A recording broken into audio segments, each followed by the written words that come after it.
prošao je dan od kada me je otac doveo u bolnicu. Imao sam krvavi kašalj.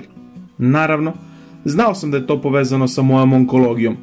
Kad smo se vratili kući, hteo sam učiniti nešto aktivno i rizično. Istog trenutka video sam reklamu o trci automobila koja će se danas dogoditi. Shvatio sam da je moja šansa da dam sebi oduška. Uspešno sam se prijavio.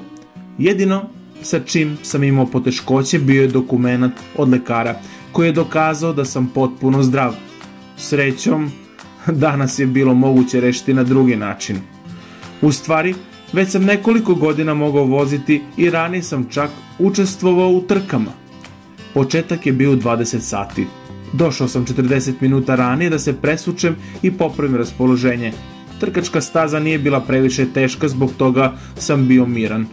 Iako su mi protivnici bili pomalo nervozni, na izgled početnici. Postoje nagradni fond za prvo mesto $1000. To je značilo da mogu čak i da zaradim nešto novca. Moj san bio je voziti Black Bugatti Veyron, koji ubrzava do 200 km/h u 7 sekundi. Možda bih jednom mogao. Danas sam također trebao voziti zaista dobar automobil.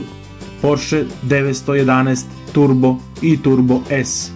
Ubrzava do 100 km/h za 3,7 sekundi.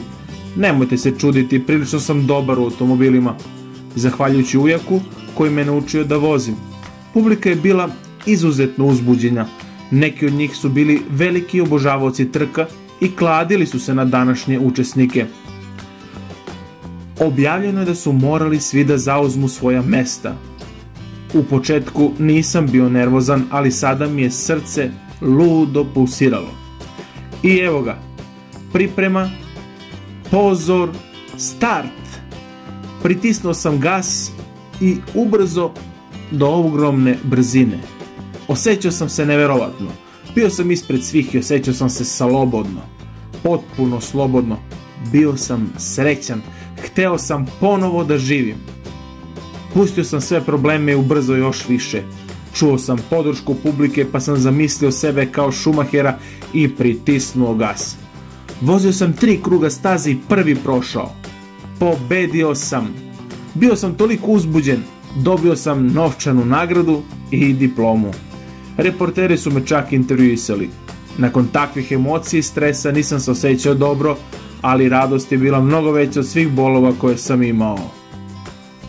Došao sam kući srećno se smeškajući. Rekao sam roditeljima da sam odlučio da se odlično provodim, ali nisam rekao gde.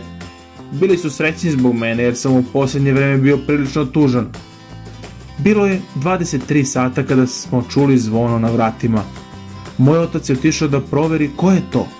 Kad je otvorio vrata, stajao je muškarac.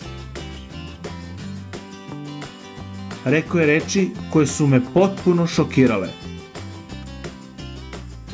Dobroveče, Alex.